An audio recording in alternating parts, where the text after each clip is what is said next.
Good morning, good afternoon, and good evening, everyone. I would like to welcome everyone to this webinar, which is co-hosted by the Network for Improving the Quality of Care for Maternal, Newborn and Child Health, and together with the EFRI Newborn Management Team. Maybe just a few comments why we thought we needed this webinar. First of all, we know that a lot of progress has been made between 2000 and 2019, where there was really a 42% decline in neonatal mortality and a 33% decline in stillbirth. And this is, of course, tremendous progress in a 20-year period.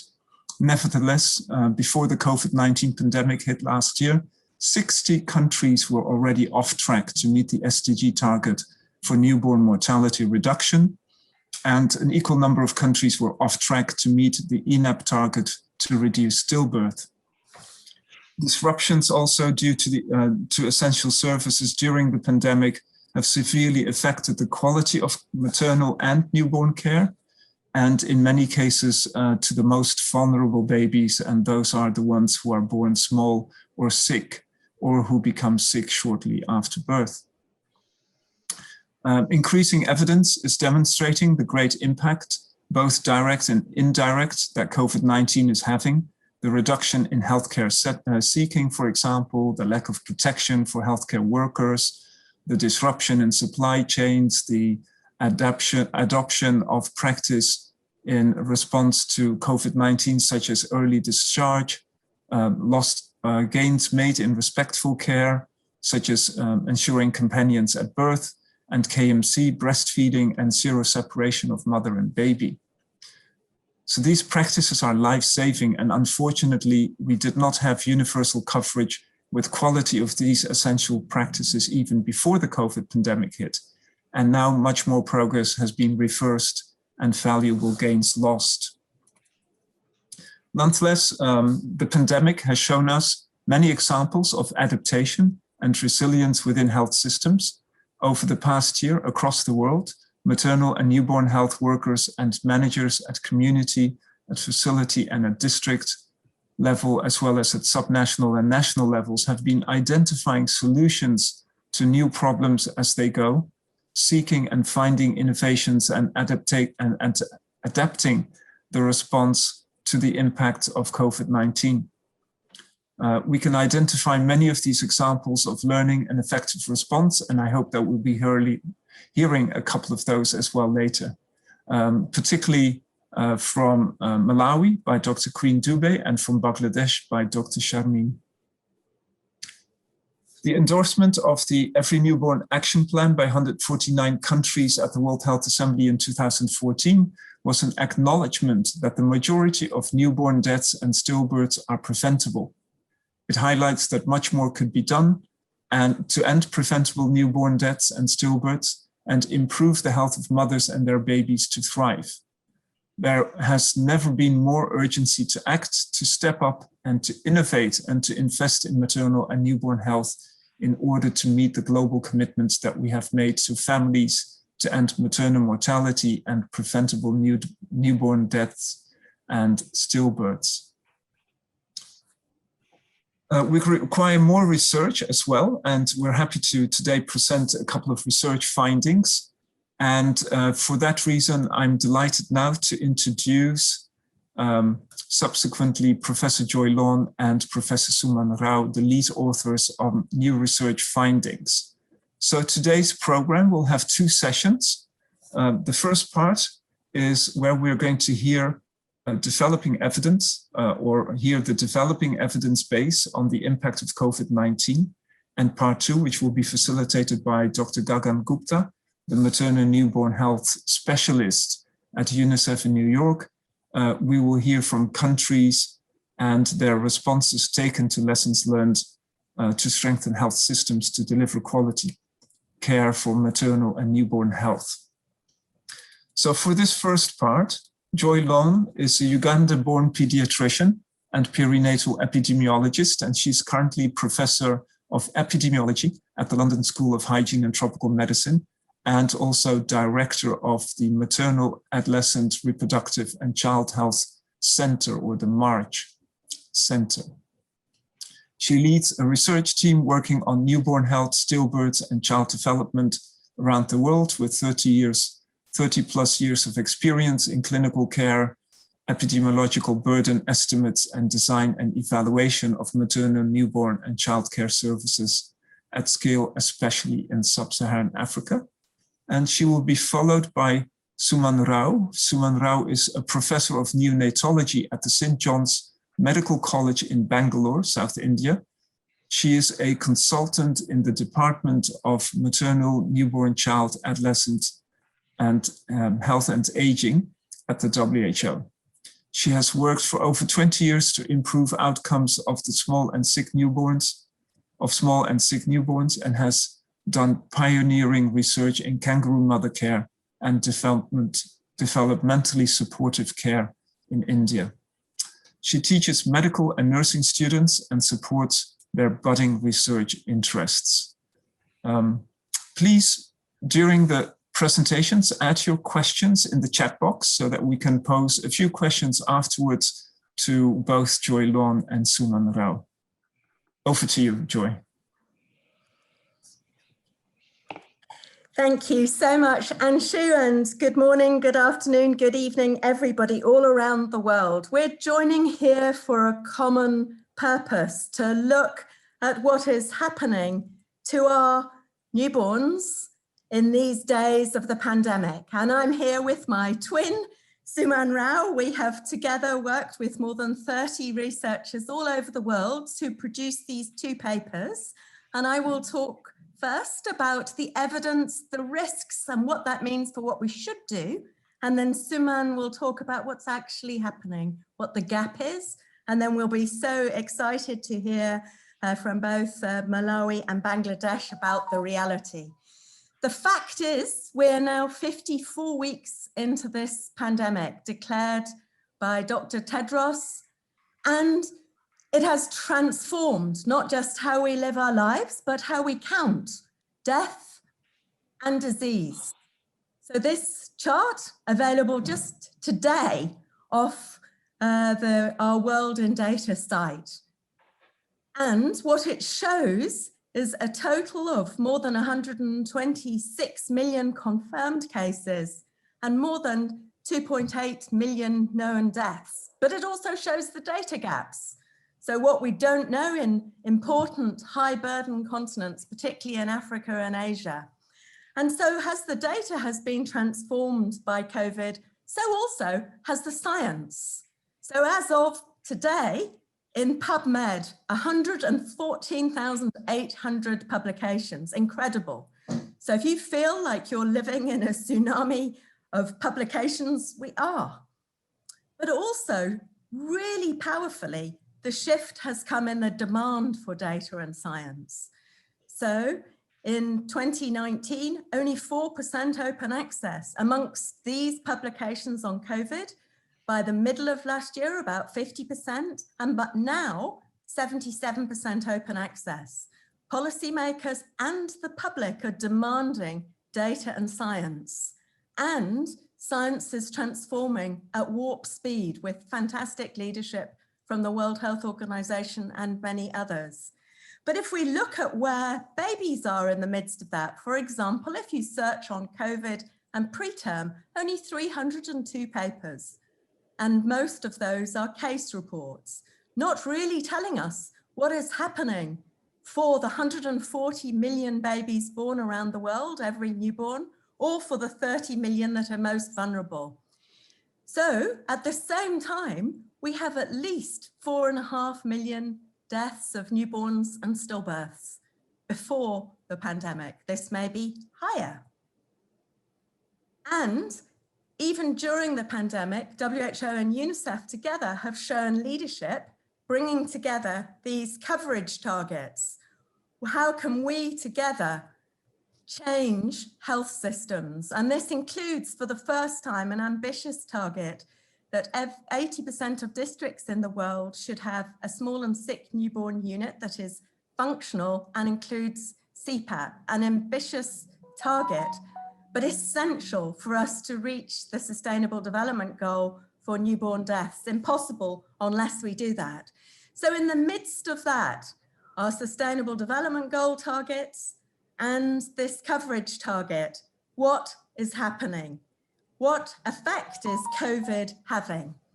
So importantly, as Anshu has said, newborn health is still new on the global agenda. It's vulnerable in health systems. We, for the first time, have had this clear message that we can't reach the Sustainable Development Goal unless we do more for small and sick newborn care, including kangaroo mother care, that 30 million need care. But we also have this incredible potential for impact, 750,000 lives that could be saved.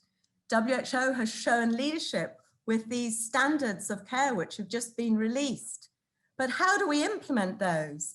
And a number of partners, together with UNICEF and Nest and others, are working on this toolkit to put together learning across countries, including a particular section on COVID. So in the midst of this vulnerable time, both with great potential for growth, but also for going backwards for newborns, we see that there is this huge existing survival gap for small and sick newborns. So in high-income countries, more than 90% of these babies will survive. In low and middle-income countries, less than 10%.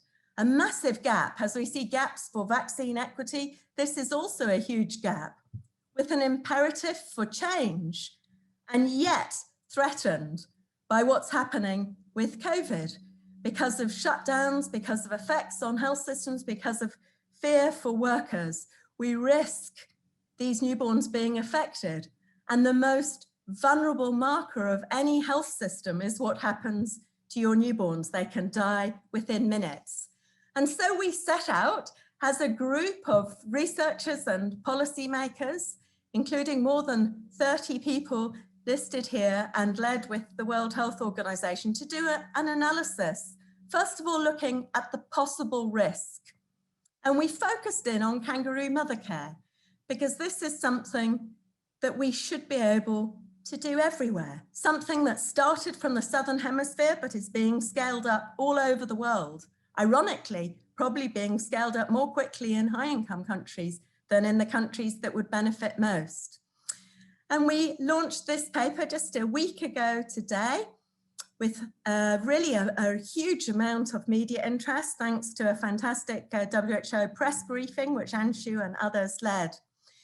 And this included an analysis for 127 countries, looking at all stable newborns, less than or equal to 2,000 grams, who should get kangaroo mother care according to current WHO guidelines. So if you took all those babies and you said, if they did get kangaroo mother care, and if that kangaroo mother care was effective, how many lives would be saved? And this is impressive.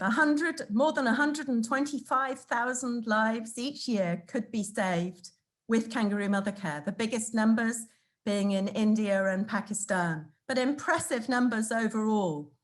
The shocking thing is current coverage, even before the pandemic, was too low. But then what happens if, because of fear of the pandemic, people don't do kangaroo mother care at all? How many lives would be lost from COVID? What is that counterfactual? So we took the worst possible scenario, saying that 100% of women who were infected, assuming 15% infected and 100% transmission, the maximum possible effect, because COVID has less direct effect on newborns, would be less than 2,000 lives saved, lost, compared to this massive amount saved. This is a 65-fold difference at population level risk. Dramatic. Should be a very clear message to all policymakers. And in fact, the risk difference is even more than that, because we took 100% transmission, giving this 65-fold risk, but actually most likely, based on the most recent data, is more like 10%, which would be 630-fold difference. So the lives saved through kangaroo mother care versus lives lost to COVID could be as much as a 630-fold population risk difference. And this is something that all of us as policymakers or as general public need to say clearly. COVID is actually causing us to promote something that's risky. We should be instead implementing kangaroo mother care. We should be protecting small and sick newborn care, both vulnerable on the policy agenda and vulnerable at an individual level. And then looking at how low the coverage of kangaroo mother care is, it's essential that we use these data, not just to change what we do now, but to be ready to accelerate progress, both for kangaroo mother care and for full small and sick newborn care, including CPAP and a more comprehensive package. We can and we must do better. We must keep mothers and newborns together, including those that are at risk but can still safely be together. We need to protect family-centered care and health workers. We need to shift from this very disease-focused, admiring the problem issue to really focusing on people-centered care, protecting both services and families and health workers. This is a test of leadership for you, for I, for all governments. We need to do better. Thank you for your action, and I pass now to my twin, Dr. Suman Rao. Thank you. Thank you very much, Joy. Yeah, so let me share my screen. So I hope you can see my screen now. Yes, it's perfect. Please go. Thank you, Joy, for setting the stage. And now I bring to you, after the very good talk from Joy, what is really happening to our newborns across the world.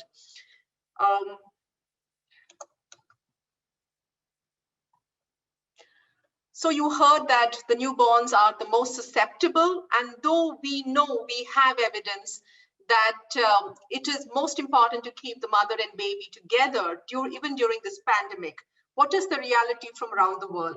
So the other piece of work that we did during this time was to have a survey which was spread across the globe, and this was again published at the same time last week, around 16th of March, and this has shown us what has really happened to the newborns around the world. This was the first survey to focus on the small and the sick newborn, and it had more than 1,000 responses from across the globe, from nurses, from doctors, from policymakers and community health workers. Most of the responses were from Africa and Asia, and we know that this is the place where we have the highest burden of the small and sick newborn.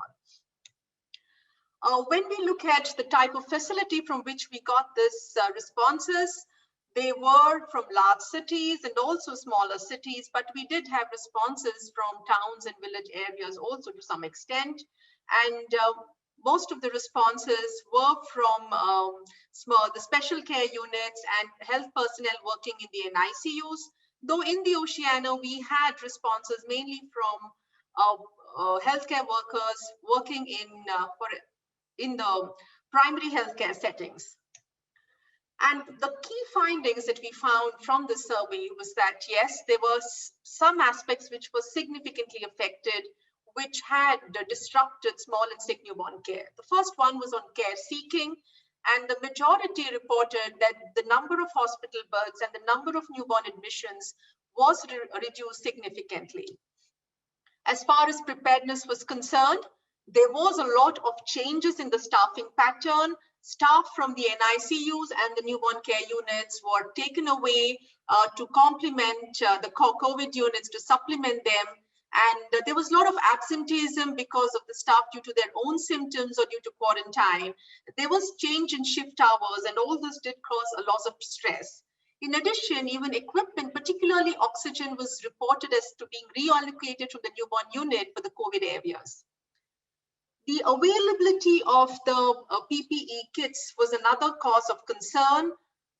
Those sanitizers and gowns were available and gloves were available in more than 50% of those who reported them.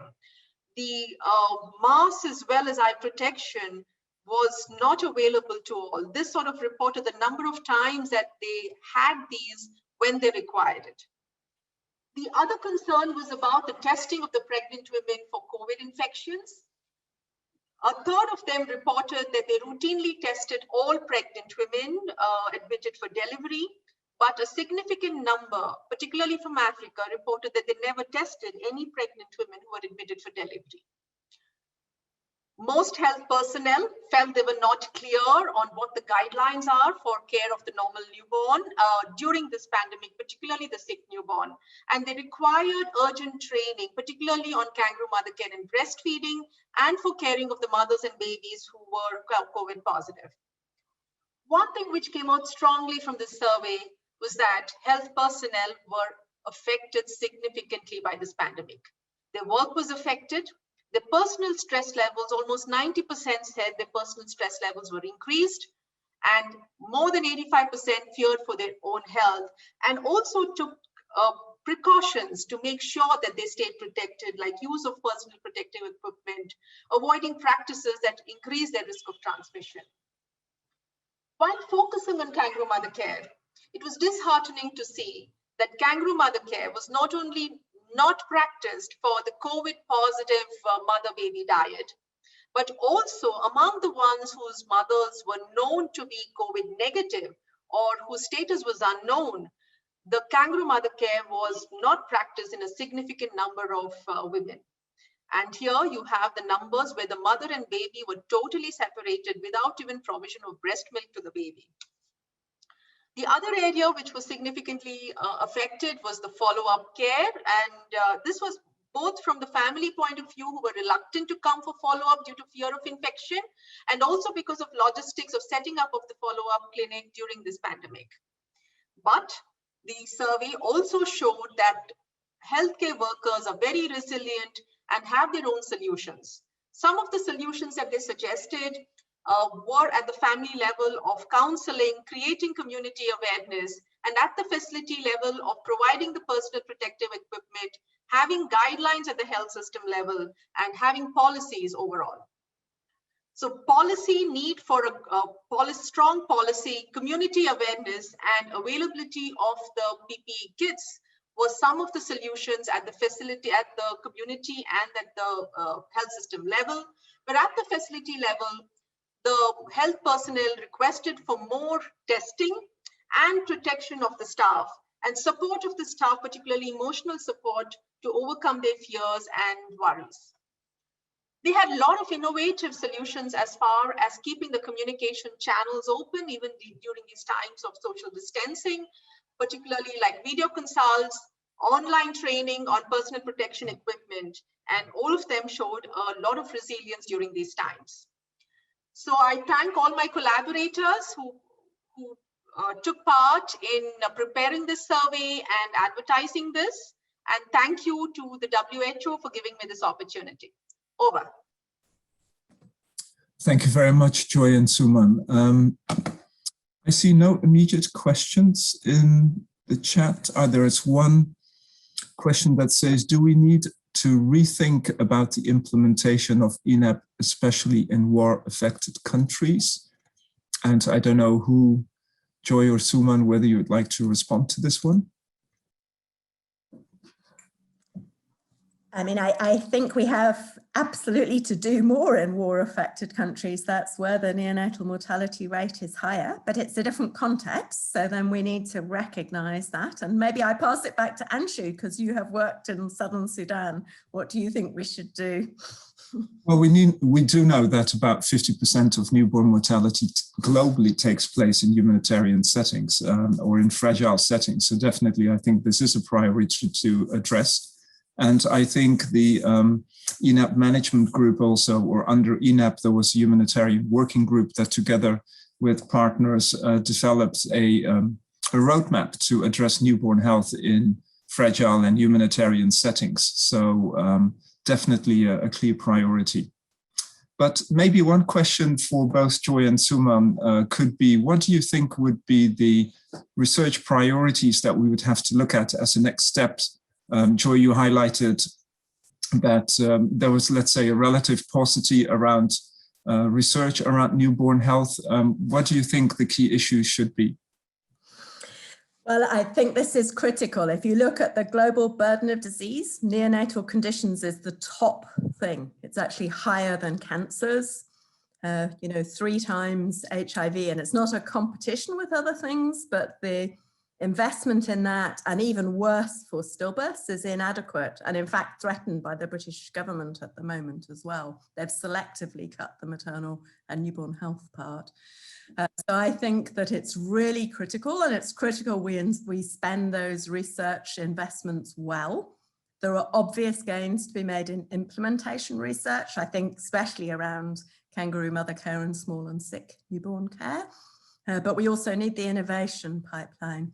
And maybe I pass to Suman, because this work really came out of a Kangaroo Mother Care Research Alliance. So Suman, something you would like to add on?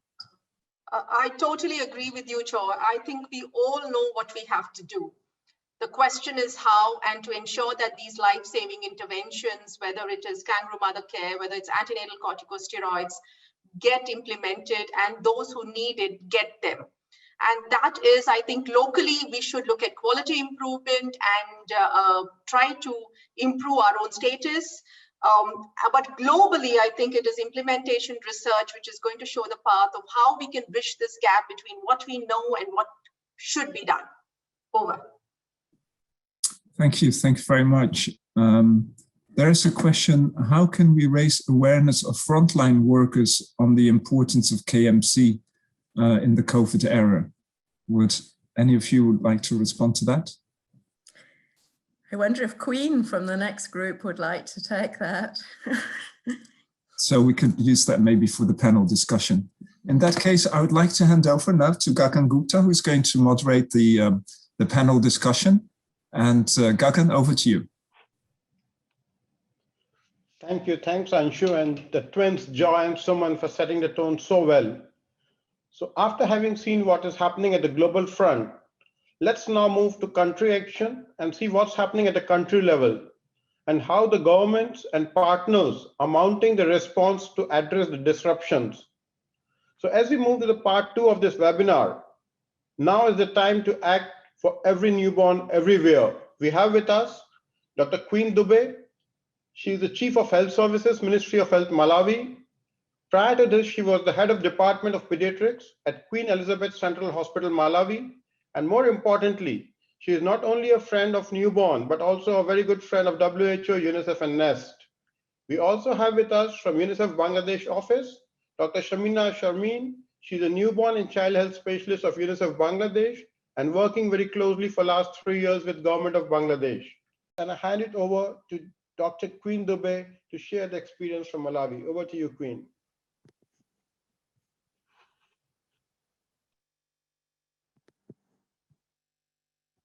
Thank you very much. Could you project my slides, please?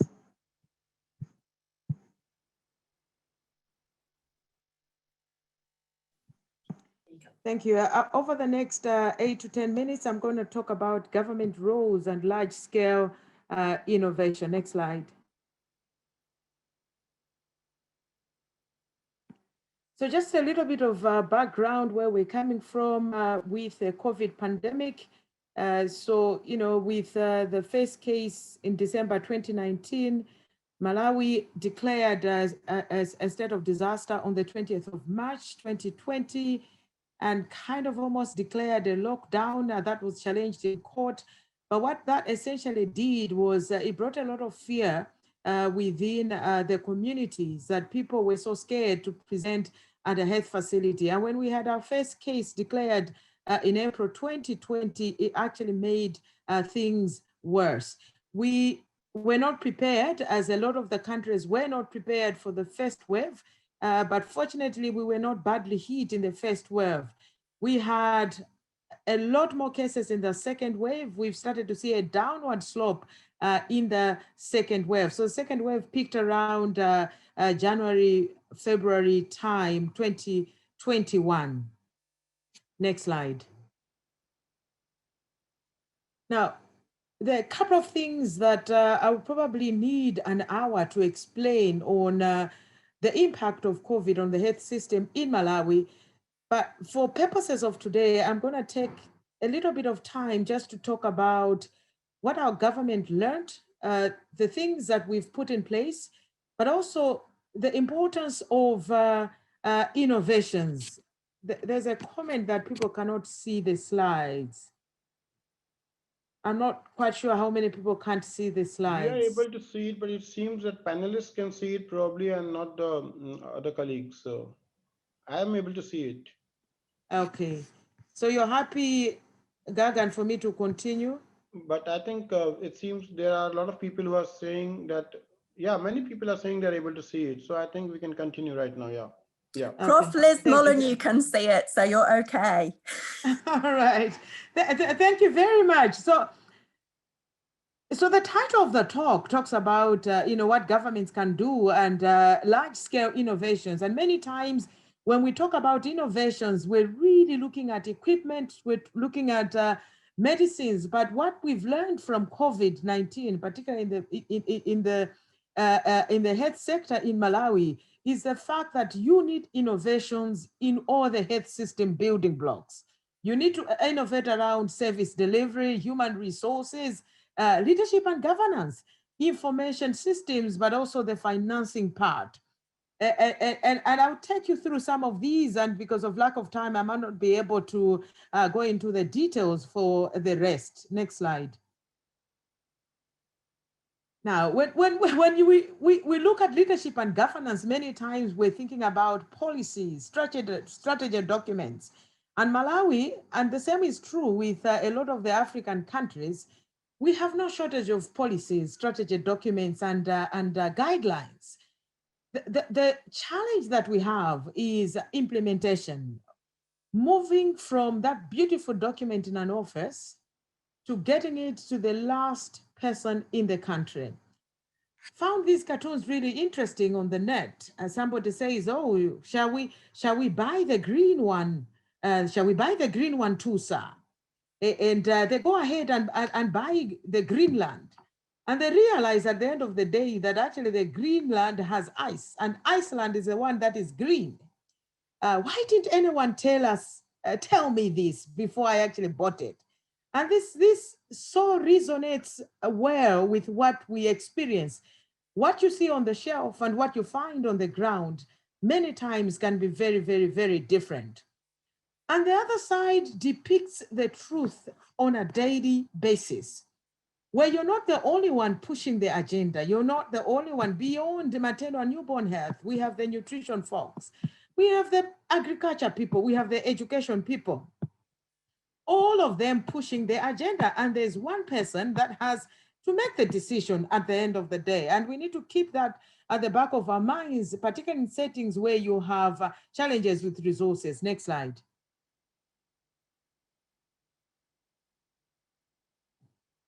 And remember that for Africa, particularly for Malawi, 85% of our people are rural.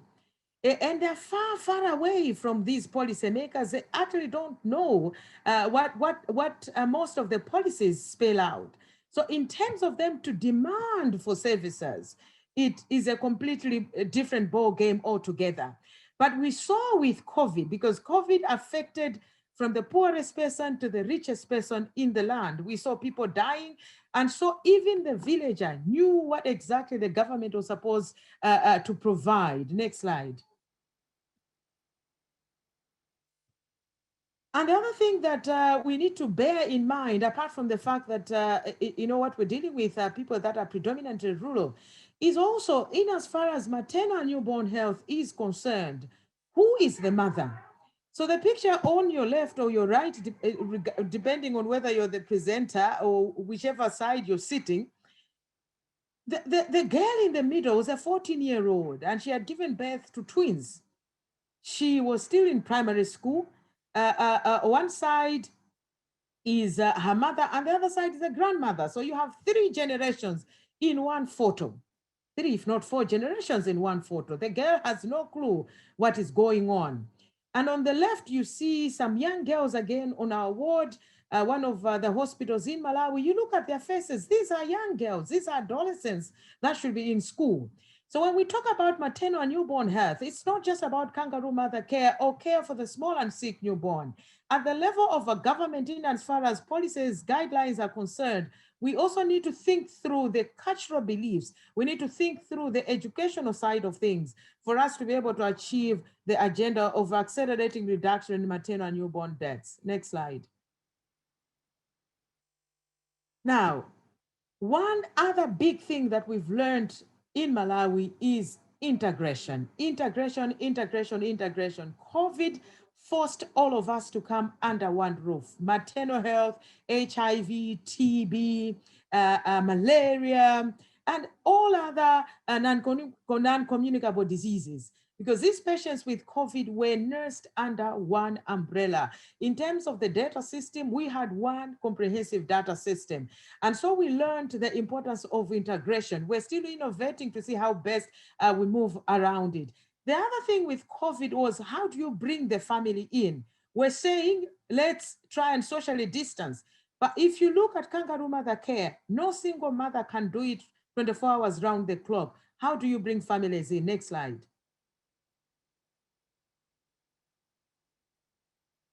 Investment in data systems. So one of the pillars for the health building blocks is the information system. So investment in data systems. We've always thought that we cannot do it. You need extra resources. But with COVID, we were able to do it as government, put resources together, and we can track on a daily basis, real time. And we're saying if we've done it for COVID, we should be able to do it for maternal and newborn health. And I'm happy to report that now we have a neonatal dashboard tracking the small and sick newborn. We also have a maternal dashboard tracking all maternal deaths, but also near misses on the maternal side. Next slide. Now, infrastructure is key. You can have beautiful guidelines. You can have the health workforce on the ground. But if we still have infrastructure that looks like the picture, you cannot effectively provide care for the small and sick newborn. So investment around infrastructure is really critical for us to implement the beautiful data that has been presented by the previous three speakers. Next slide.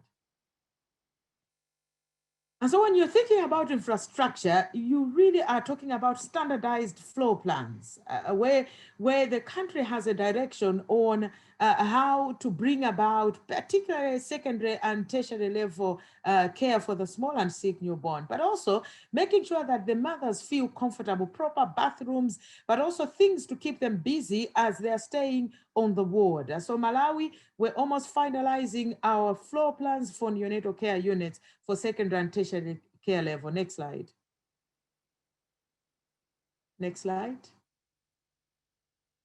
Next slide. Now, thinking beyond the infrastructure, you really need to think about innovation around developing technologies, as I said, integration.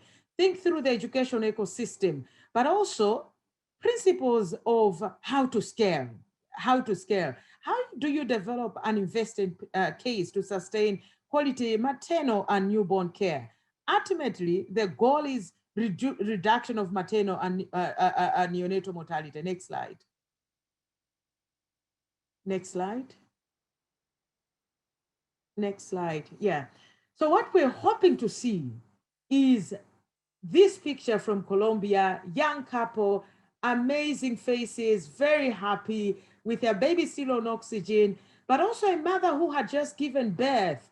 This was first hour post-delivery, baby is on CPAP, mother immediately is able to provide kangaroo mother care. So we're able to provide support breathing-wise for the baby, but also zero separation, keeping the baby and the mother together. So what our governments are looking for at the end of the day is the implementation toolkit that Joy alluded to. Next slide, please. That tackles all the 6 building blocks, but adding infection prevention, but also family-centered care. Next slide.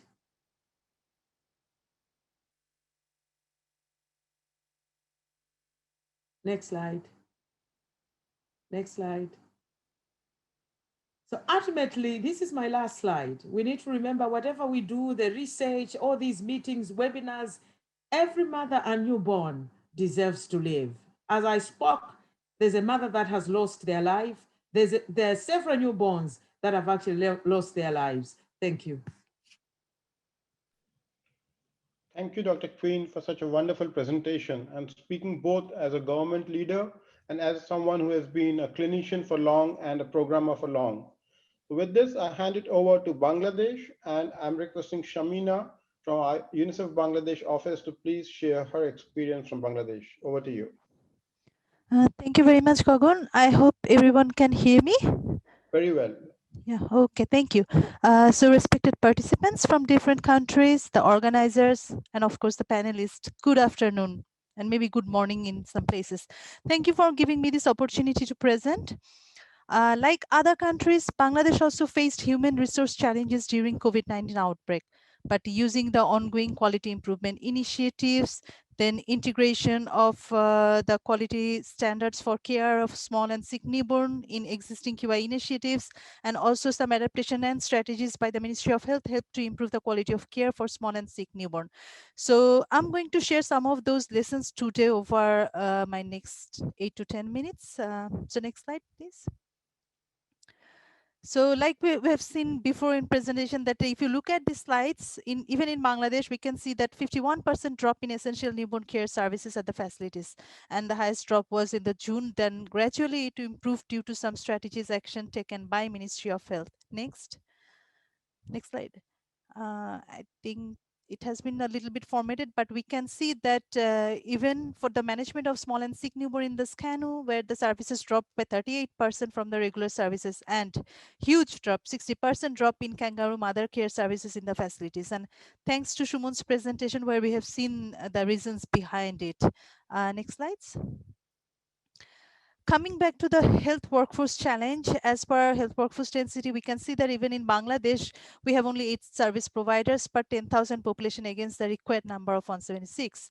And also in the red circle, you can see that there is 25% vacant post of doctors and nurses in every tier of health facilities. Next.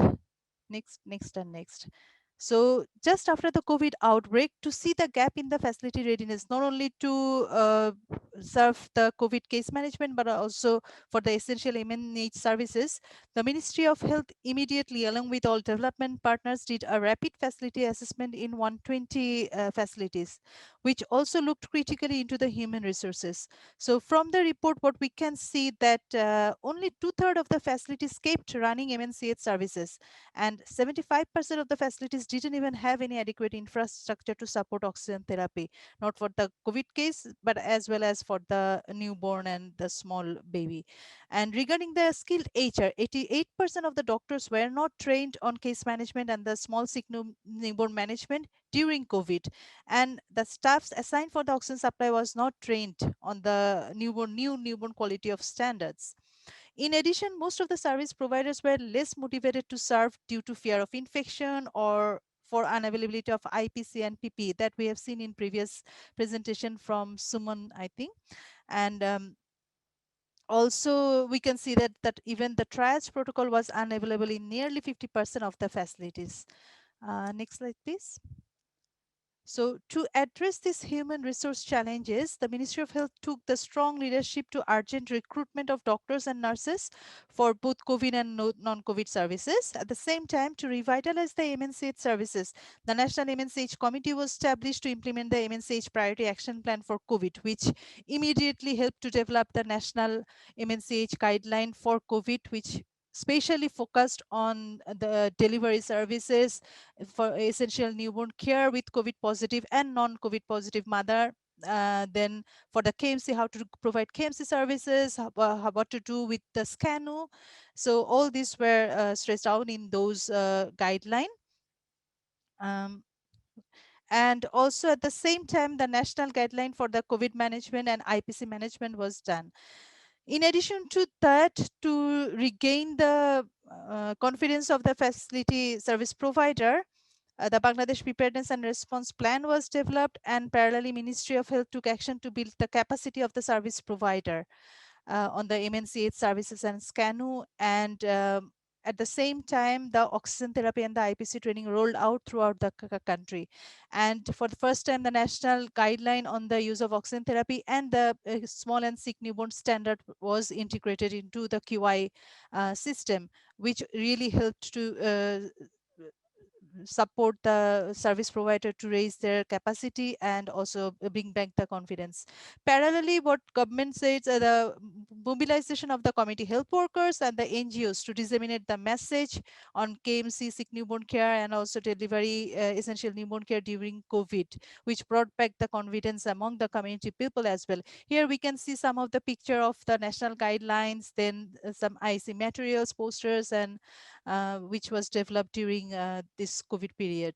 Next slide, please. So in Bangladesh, we are implementing quality improvement initiatives, and in 28 quality improvement learning facilities, on an average, 30% post of doctors and nurses are vacant, as we have seen in our first slide.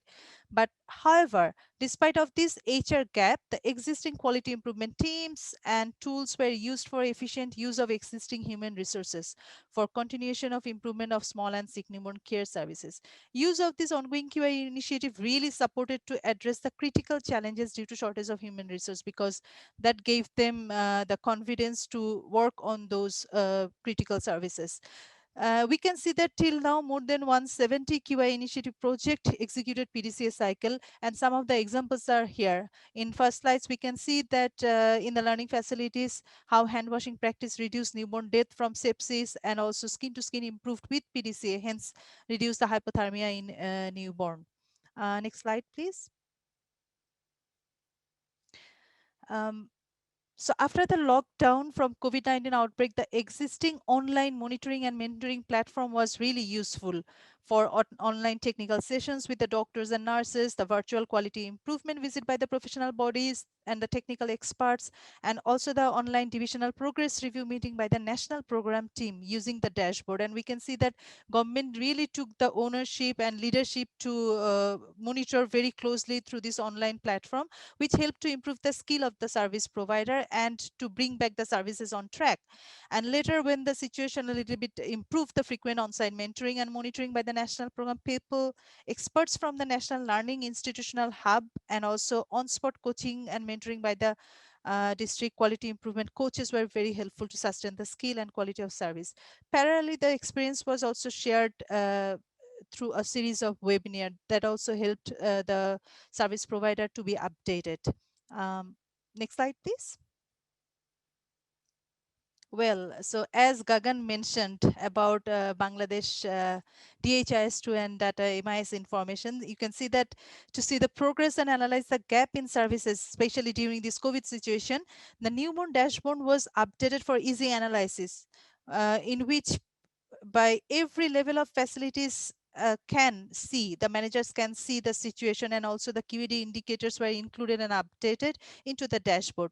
So these data were also used by the work improvement team and the QI committee at the district and Upazila level to develop the quality improvement plan at the district and Upazila level to improve the services. And thus they make the best use of data for decision and action. As we have seen in the previous slide, that more than 900 service providers were trained on PDCA, and it was done using this HMIS newborn data.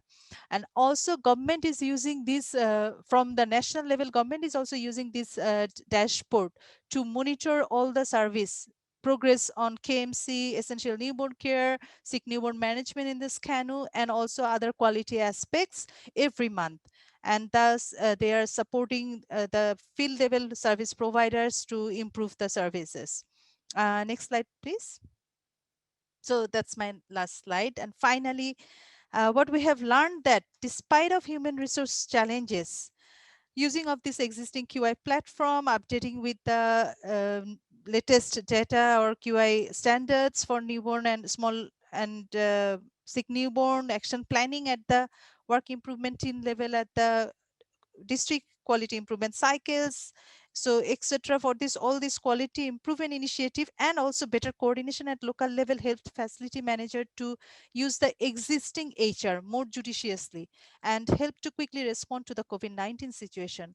And also integration of the standards for care and small newborn, which was new in existing QI initiatives, supported the staff to improve KMC and SCANU services at the same time. Also, regular on-site coaching and mentoring through existing virtual platform assured the service providers and made them confident to take protective measure, improve IPC, continue the small and sick newborn services delivery during the COVID situation.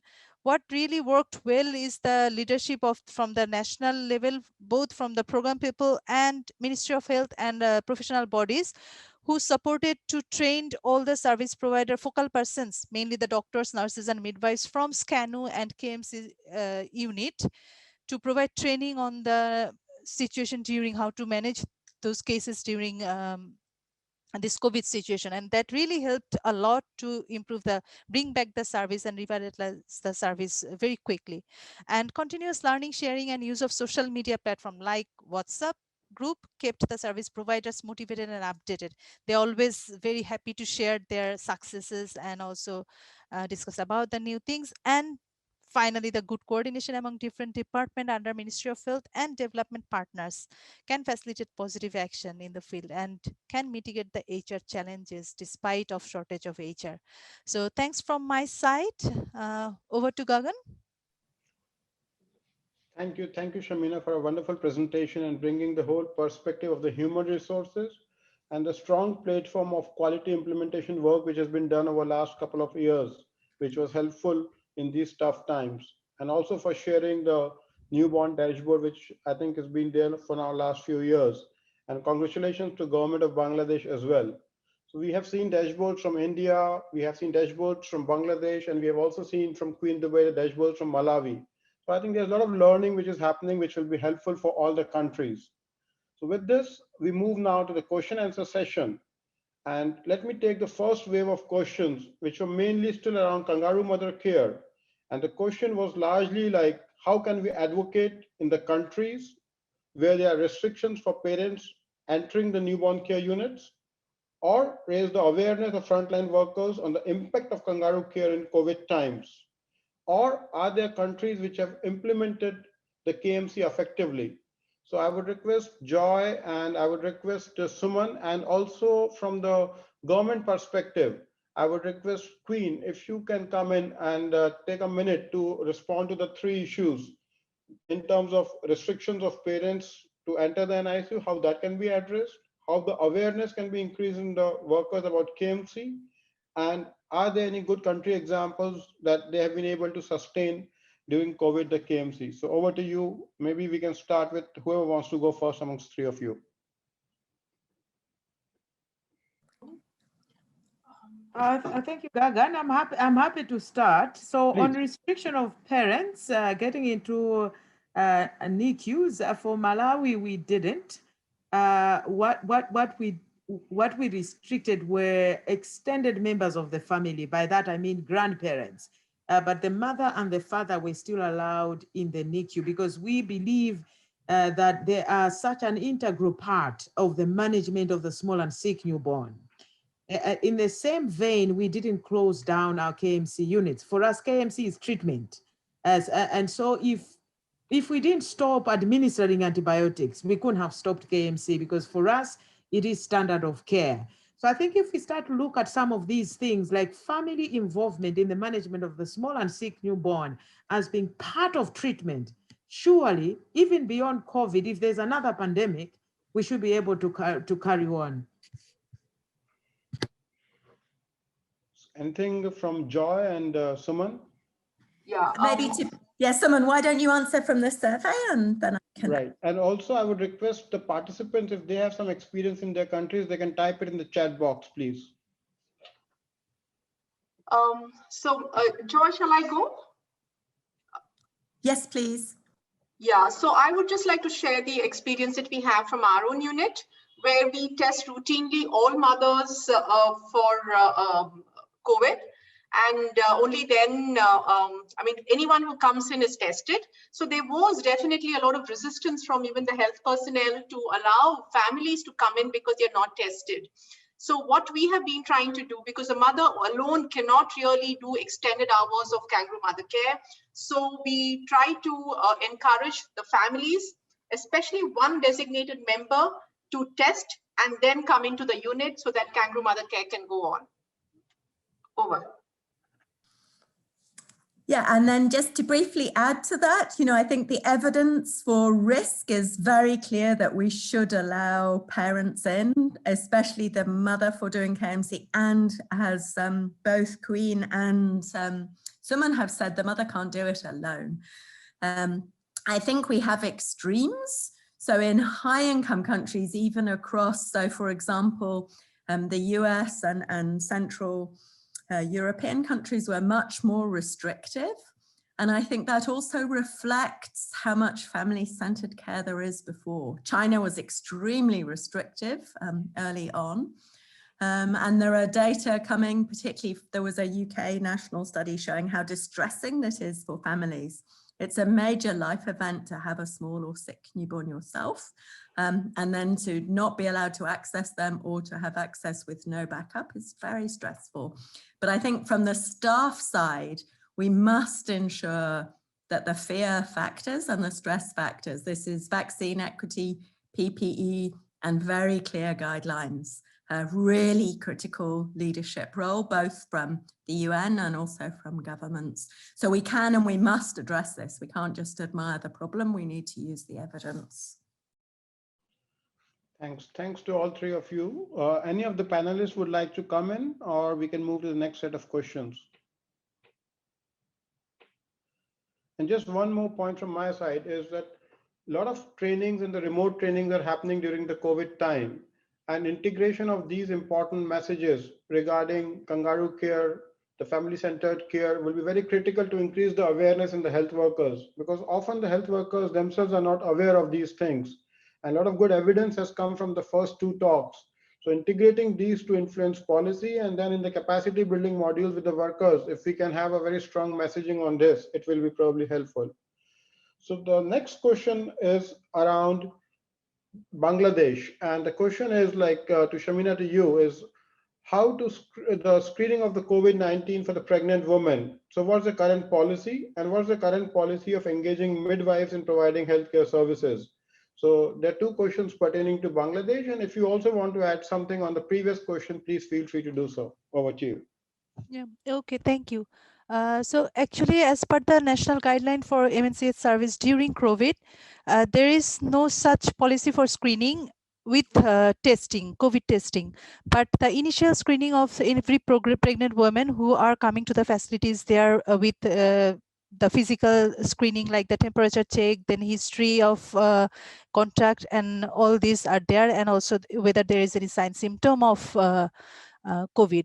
But the test is done only for the suspected cases who are there. And if the mother is positive, then there is provision for, in many of the facilities, what we have done for the triaging is that there is separate isolation room in some facilities, and also delivery place. So this is one. And sorry, what was the next question? Was the engagement of midwives. Engagement of midwives. So currently Bangladesh government already deployed midwives up to the Upazila health complex level, that is sub-district level and districts, and they are mainly working at the delivery room and ANC room, supporting the midwives.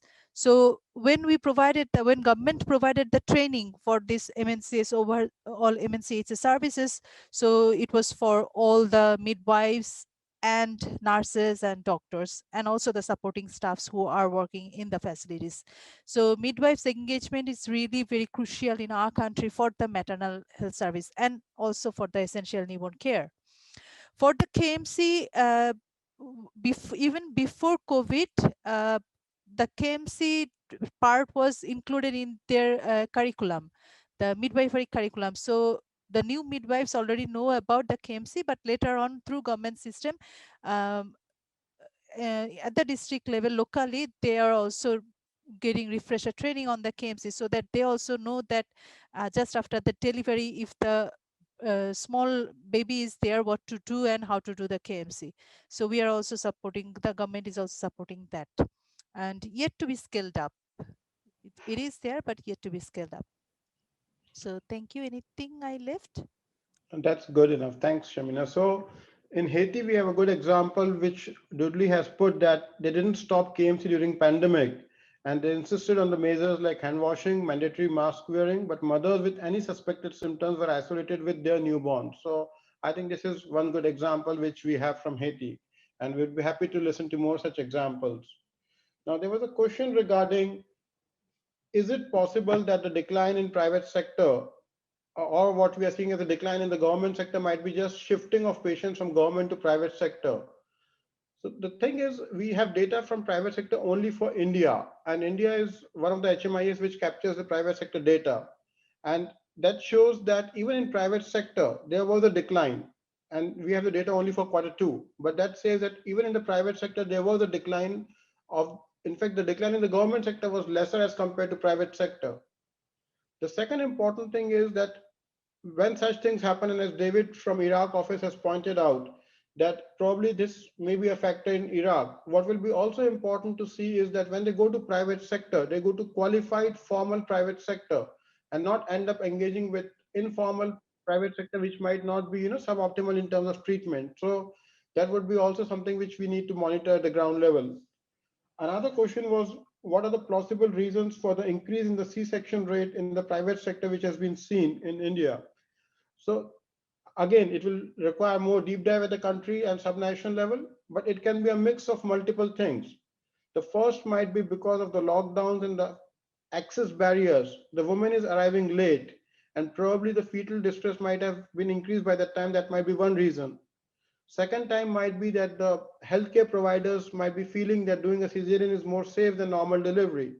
And third is might be the demand side issue regarding the parental pressure, where they feel that, probably this might be a better way. So it might be multiple reasons which probably the countries, and when they do this more often a group work with the private sector providers, that would be more plausible reason. There's another question regarding the breastfeeding. So would someone like to take on the question on the breastfeeding, that if the breastfeeding rates have been affected during these times? So any one of the panelists, would you like to come in? And what are the additional support measures being put in place to support breastfeeding?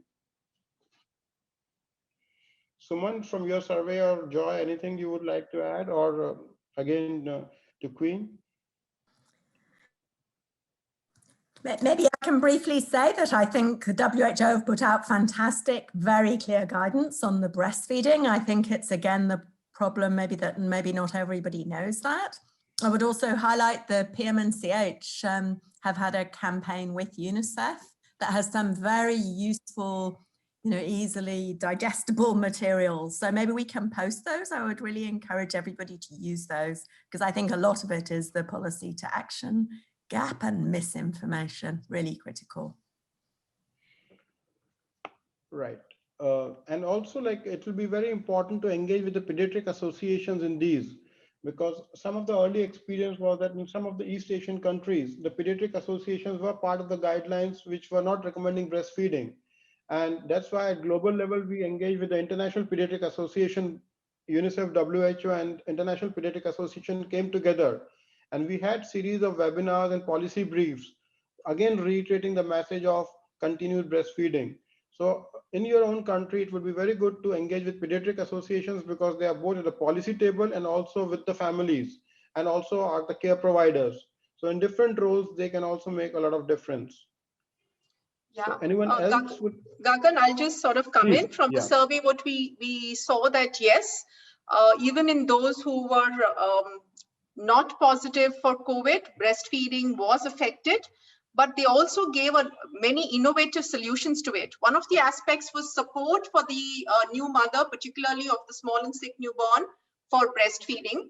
And they gave a lot of innovative ways of doing virtual training, giving them access to videos, video consults, to make sure that they are supported in breastfeeding, not only in the hospital, but also continued at home. So we need to focus on support for the mothers, especially during these times. Over. Gagan, just one small contribution. Please come in. COVID has taught us that there was a lot of negative information on the social media and sometimes on the radios and what have you. And one of the critical things that we had to do, even from the national level, is to engage the media on a daily basis.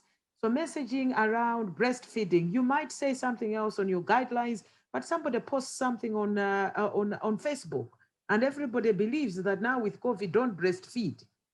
So really intensifying our engagement with the media to kind of counteract the negativity that was out there was really critical for us. Thank you. Thanks. Exactly. Replacing the wrong messages with the correct messages in the social space is equally critical. There's another question around how do you handle the process of care for newborn in case of a positive COVID mother? So would someone in the panel like to take it? There are clear WHO guidelines on that, but still I will hand it over to the panel.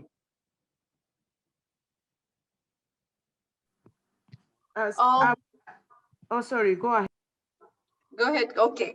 I think, see, the good news is that the newborns are not really so much affected by COVID. I think we have a lot of information, a lot of papers which has come out from India and all other places that essential newborn care for the baby and the mother, even if the mother is COVID positive, is very important to protect. Keeping the babies in skin-to-skin contact right at birth, delayed cord clamping, continuing breastfeeding, all those have not really had any adverse effect on the baby. Very few babies, less than 10%, have got the infection, but even in them, it has not been very serious. Many papers have shown that the mortality rates are very, very low, and they have not really been attributed to COVID. It could be that a preterm baby is born and has died, but the case fatality due to COVID is very low. So essentially what we need to do, even in a COVID positive mother, is to protect the essential newborn care, and the care of the a small newborn, like kangaroo mother care practices, need to be protected during this time. Over. Thank you. And there's a very good comment from South Africa from Ruth. In South Africa, all symptomatic pregnant women are isolated and tested at presentation to health facility.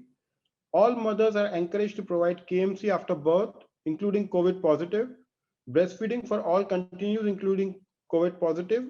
All their KMC units have remained open, though the number of available beds have been impacted by COVID. And also the larger unit has remained open, but with restricted beds. Only mothers of sick and small babies are currently separated, as they are not allowed to enter the neonatal unit until negative. So I think South Africa is one example which has been really badly hit by COVID, one of the highest COVID caseload, the issue of variants.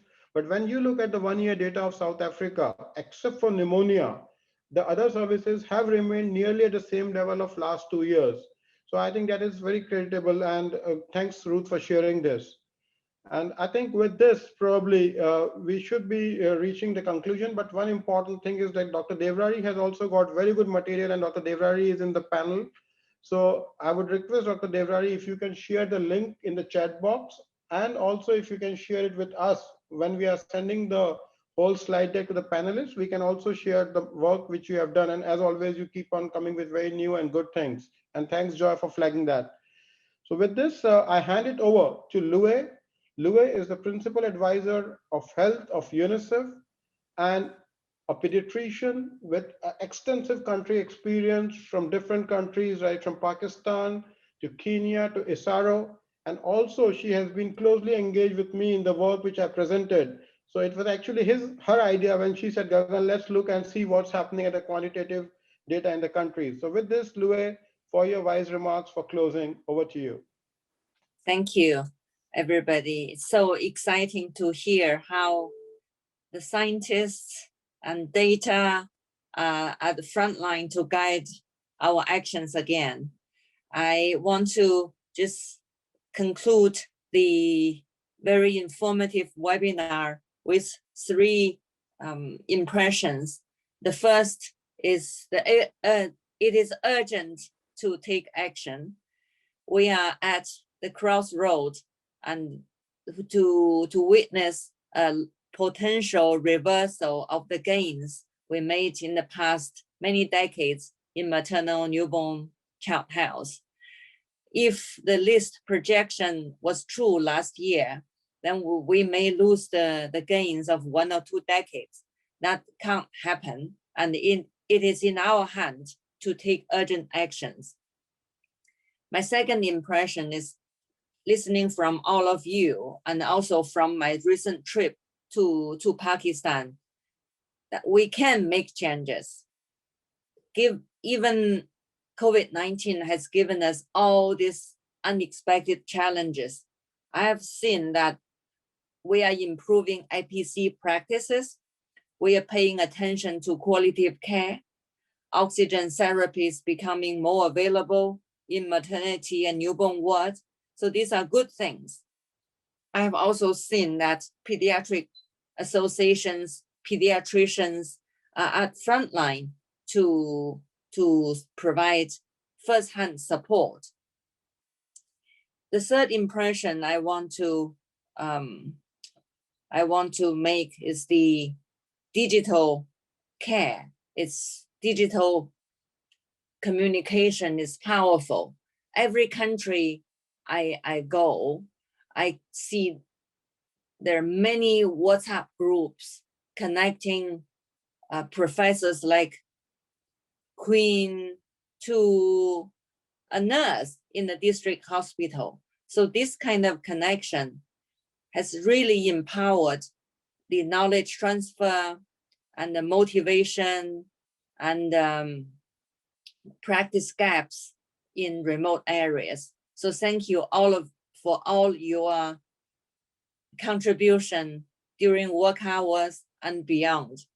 So for this webinar, I want to thank all of you, the speakers, WHO, and every participant for your contribution.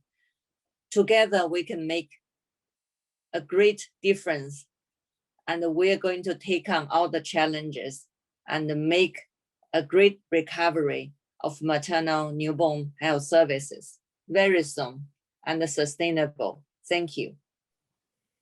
Thank you, Lue, for these very pragmatic words and the pearls of advice and wisdom. So with this, we give you 4 minutes of your life back to you for a tea or coffee or an evening drink, wherever you are in the world.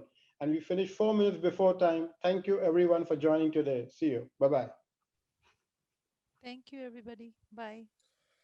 Thank you, everybody. And if you want more, please do join the community of practice, as noted here. You can bring your ideas and have more time for discussion. Bye-bye.